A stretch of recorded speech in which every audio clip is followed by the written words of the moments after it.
So good morning. My name's Brian Hodge, and I am a family physician. I work for Mayhec, and I've been asked to actually speak with you just briefly about health workforce and access in our region. And I'll really be speaking mostly kind of on a broad strokes on what makes Western North Carolina unique relative to other parts of the state and other parts of the country. And it truly is an honor to be here amongst colleagues and leaders. And so I'm just very grateful to share this time with everybody. I'm still a family physician, seeing patients in Henderson County, taking care of patients at Pardee Hospital, and close enough to these issues to recognize that we actually still have some work to do. All of our healthcare problems are not solved, and not always serving our neighbors and the people that we care about. So hopefully that's what we can talk through and have further discussions about. I'm trying to click this forward, but I may have messed something up. All right, there we go. That's me. All right, so many times when we talk, especially about our rural areas, which Western North Carolina certainly is, we start talking about the inequities, the needs of our areas, but actually, similar to what Susan Mims and others were saying here, Western North Carolina has so many assets, actually, and I like to refer to it as actually our place of abundance. And we have natural beauty here, we have rich culture, we have local ingenuity, we have healthcare innovation, educational innovation. We have expansive collaboration that really was showcased at the time of the most recent pandemic, when we came together unlike any other part of the state to actually make sure that we were working together to help one another. And so we have so much abundance to really leverage and lean into as we look to making a difference for our neighbors. We still have plenty of opportunity, and I'm going to speak to some of these graphs and maps here. Certainly for primary care, for mental health, for dental care, for the care of women and children, we recognize pretty quickly that it's more difficult to get the services that you need the further away from it you are. And so often that actually translates to our rural counties not having the same opportunities for health as other parts of the state. And so geographic, we do have a health inequity gap that continues to widen. We see that our rural populations are poorer, older, and less resourced. And then the less access to health and social services actually exacerbates or accelerates some of those inequities. And yet our communities remain resilient and close-knit and innovative. So we really do have a long-standing working relationship across organizations, across health systems to really make sure that we can make a difference. And so I think it's nice to kind of get a really good sense of the landscape, and to quote one of our health leaders, it says something has to change, and this was right before the pandemic. We've had persistent workforce shortages. We've had over 6 maternity ward closures in our region where women are recognizing that it's more difficult for them to deliver at local hospitals. We've had fragmented hospital systems and nursing shortages, and then the pandemic on top of all of that.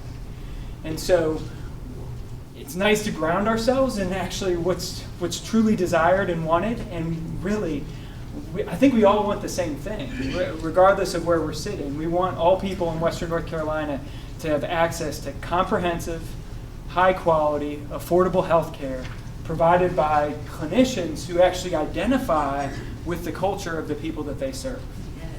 And so when we talk about workforce, that feels almost industrial, and what we're really talking about is access. And sometimes access can have barriers that are geographic.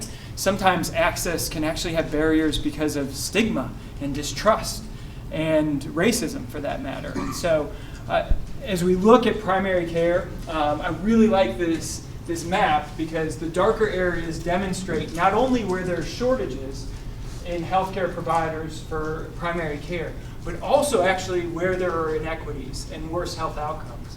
And so these would be the counties, or these would be the areas that would benefit best with an investment or policies that would actually reinforce their primary care health system.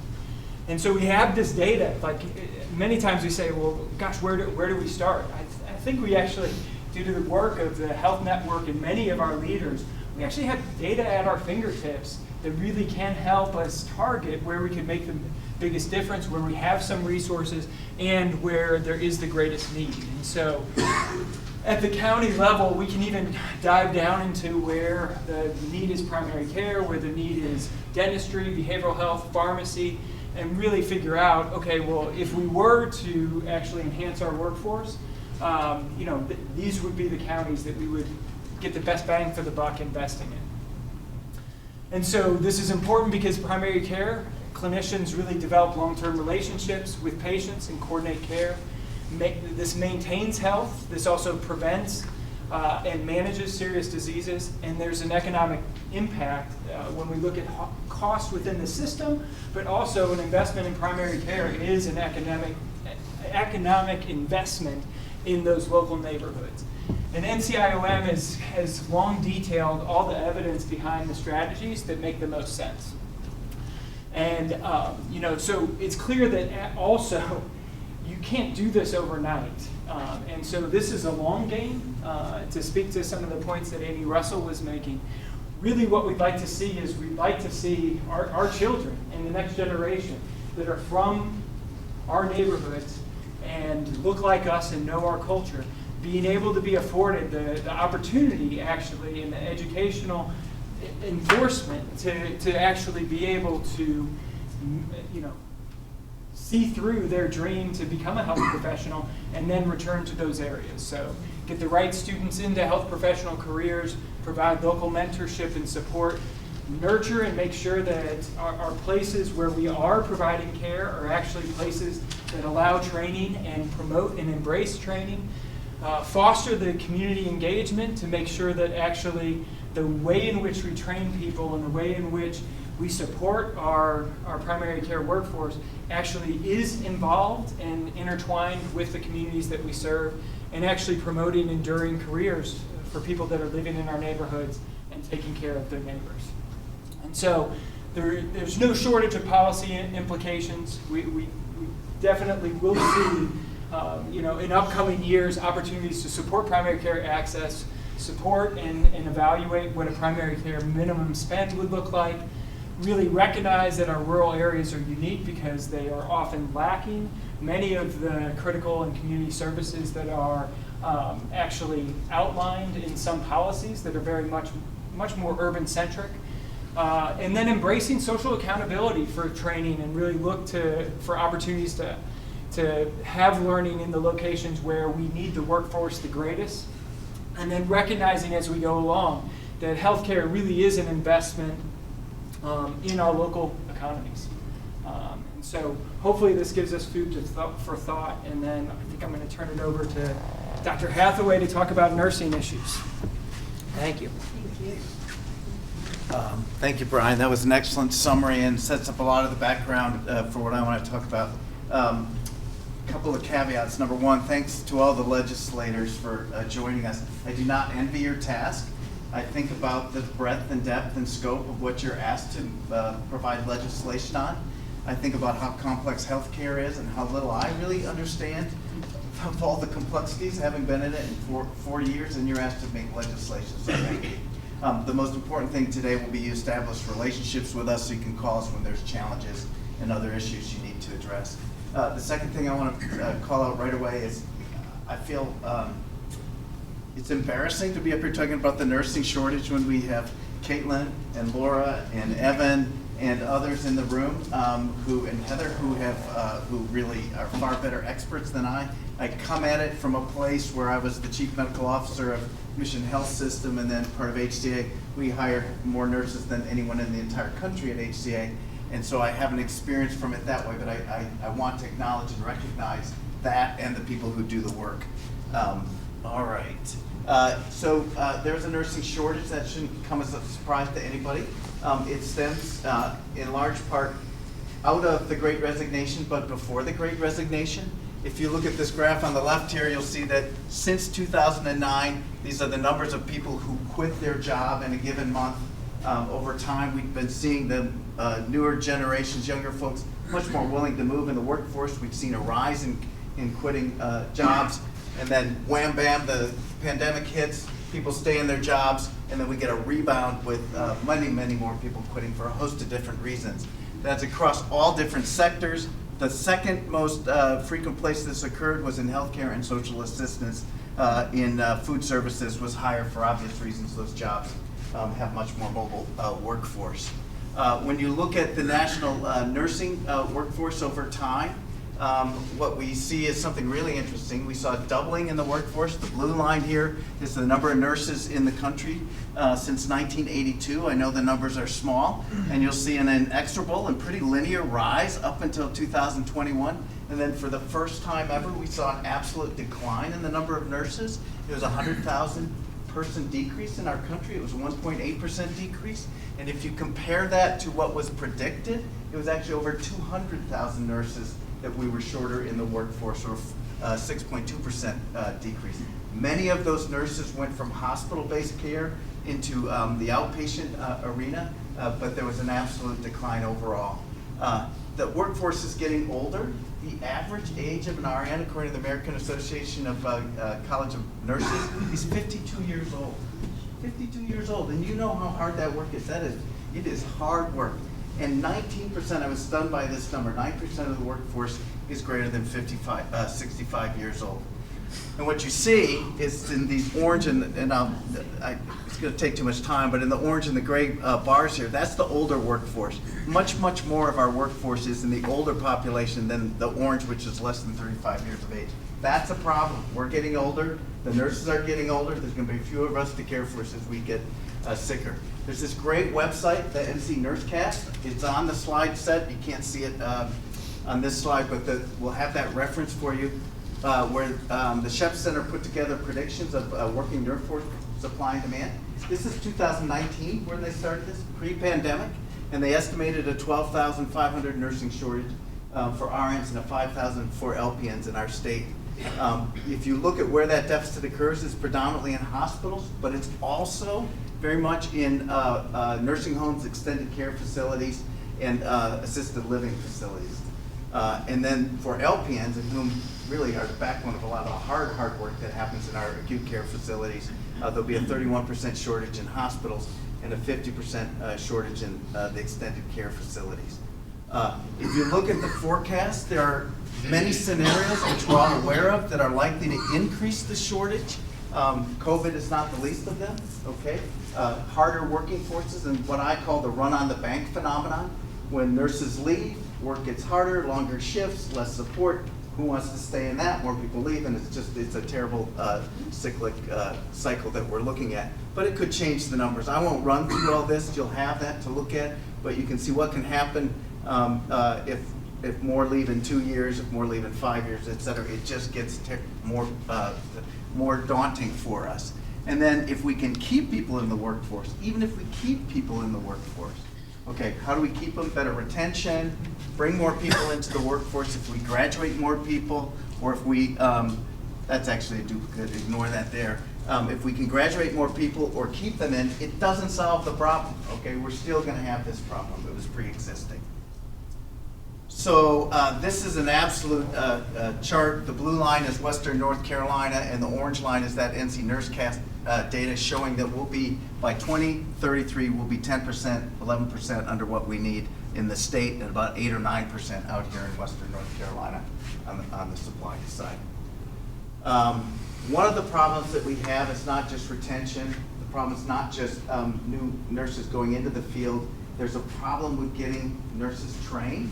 It's a real phenomenon where the American Association of College of Nurses estimated that 91,000 nurses were unable to get training because there weren't faculty. 91,000 because we didn't have enough faculty. And this is a chart that shows one of the reasons why. And let me walk you through this because this is something you may have an impact on. And Senator Heiss, you may know if we've actually addressed these numbers. They're 2019 data. And actually, it doesn't show up exactly like I'd like. But this is the average faculty salary for a BSN trained nurse in our community colleges, $47,000. This is the average that a BSN trained nurse can make in a hospital, $15,000 more. You're going to take a $15,000 pay cut to go, I mean, it's a little bit of a different job, but that's a lot of money. This is the average salary for a community college faculty who has a master's degree. And if you're at a university setting with a master's degree, it's almost $20,000 more. So we have real problems in how we pay our nurses. We have real problems attracting preceptors in hospitals. We have real problems getting those slots filled. I'm going to leave it there. This is a summary slide. We've got a big problem. It's real. It'll be exacerbated by the pandemic and the ongoing Great Resignation. Health systems must find ways to change the work. That's not on the legislature, but we have to find ways to make the work more palatable. Even if we enroll more nurses, it won't be enough. All areas of healthcare will be impacted, especially the long-term care facilities. That's going to be a real big problem. We need to look at loan repayment programs. We need to look at funding nurses for educating. We need to create more programs. Very grateful that HCA added the Galen School of Nursing here. And then we'll have to, a very controversial subject is look at how we expand the scope of nurse practice going forward. That'll be a real issue to help extend the workforce. Thank you. Sorry for running over. Thank you so much. Yep. So again, my name's Evan Richardson, and I'm a certified nurse midwife, and I work in the OBGYN clinic at Mayheck. I'm also the clinical director of our community health transformation team, which is focusing on addressing social determinants of health with community members. And I have the distinct privilege of being the director of the NCA Community Health Worker Program. And I am delighted to be able to talk to you about the community health worker workforce, because it is a workforce that I am deeply passionate about. Community health workers are local workers who are uniquely qualified to do things that no other workforce can accomplish. Specifically, they bridge the gaps in our existing health and social services. And we all know that those systems are challenging even for the most advantaged of us to navigate. They are a generalist workforce. They are frontline public health workers. They work, and their interventions are all across the spectrum, from the upstream, midstream, and downstream. They are connecting all of those drivers of health, and they are standing with community members, helping to support them emotionally, spiritually, a holistic approach, education, etc. They also serve a wide range of underserved populations living with any healthcare condition. So community health workers are a solution for children, families, the elderly, people living in a rural community, people living in an urban community, people living with chronic disease, people that have maternal child health needs, people who have behavioral health needs. This is a workforce that can actually make a huge impact. And their greatest impact, which is sort of featured here, is the impact that they make by working in community. 3 things. First, they build self-sufficiency in individuals, families, and in communities. And I'm going to tell you a brief story. This comes from West Virginia, where I was born and raised. And this is, to me, one of the most powerful stories. There are many, but I want to share it with you. This is a community health worker story. A gentleman who had diabetes living in the southern coal fields of West Virginia, where the mountains are so high, you don't see the sun until 9 or 10 a.m., and it goes out of the view at 3 and 4 p.m. And the home health care nurse couldn't get out to him. He had a foot wound, and couldn't get out to him every day. So what the community health worker did is looked very creatively, right? And this is low cost, common sense, community-based Appalachian culture. Oh my gosh, he lives a block away from the volunteer fire department. Went down to the volunteer fire department, talked to the chief, and also talked to the secretary. When the nurse was there, brought the secretary over. The secretary was trained to do the wound care, and she did his wound care every day. It's pretty remarkable. That's the example of a community health worker solution. So they're building self-sufficiency. They're also connecting people to primary care and behavioral health services. And in the context of a workforce shortage, it's crucial. And then the third thing, and the primary thing, is they're addressing social determinants of health. Investing in community health workers is smart financial policy. These are local jobs. So this is salary revenue going back into local communities that are impacted by poverty. And I know, having grown up in West Virginia, what poverty does. We know in Appalachia, West Virginia's lost Congress positions because of the loss of population, because there's no economic opportunity. That local jobs create local tax revenues, right, that get invested back in the community.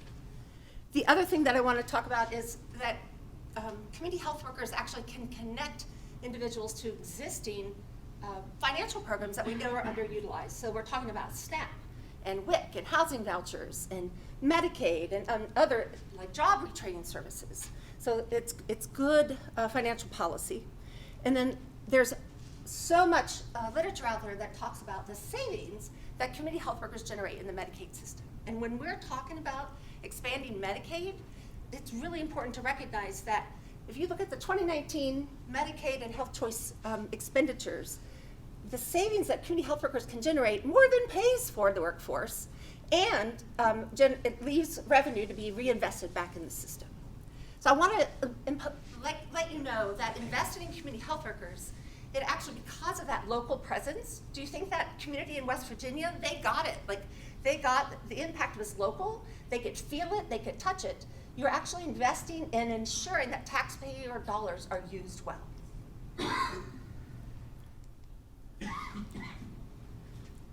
So I think we all understand the impact that childhood poverty has on health status, academic performance, job, and economic opportunity. And it's important for you to know that, again, as I mentioned too, by addressing the social determinants of health, community health workers help families transition out of poverty. And I don't know how many of you are aware, but in our country, 43% of the people that live in this country are poor or low wealth. If we want to talk about childhood obesity, we need to address poverty. That's really an issue, and it's an issue in Western North Carolina, we know. So it's important to think that investing in community health workers, we're actually investing in our youth and our children, and we may be preventing that flight, having people actually go away because they can't survive, they don't have economic opportunity. I did want to let you know that in the summer of 2022, last summer, the Western North Carolina Community Health Worker Coalition, of which myself, Milton Butterworth, Laura Zapater are all members of. It's been going on since 2019, and we were actually doing it right out here in Western North Carolina. We have a footprint that the rest of the state wants to replicate. So we joined with the UNCA intern and did mapping of where community health workers were working in Western North Carolina. So as of last summer, we know that there were at least 129 community health workers working for 25 organizations touching all the counties of the 18 county footprint. Unfortunately, many of these community health workers are now unemployed because of the end of COVID funding. This map is as of this month. So as of this month, we know that there are currently 87 community health workers working in Western North Carolina who are certified by the North Carolina Community Health Workers Association. And this is important because the Medicaid dollars that cover community health workers need to be certified.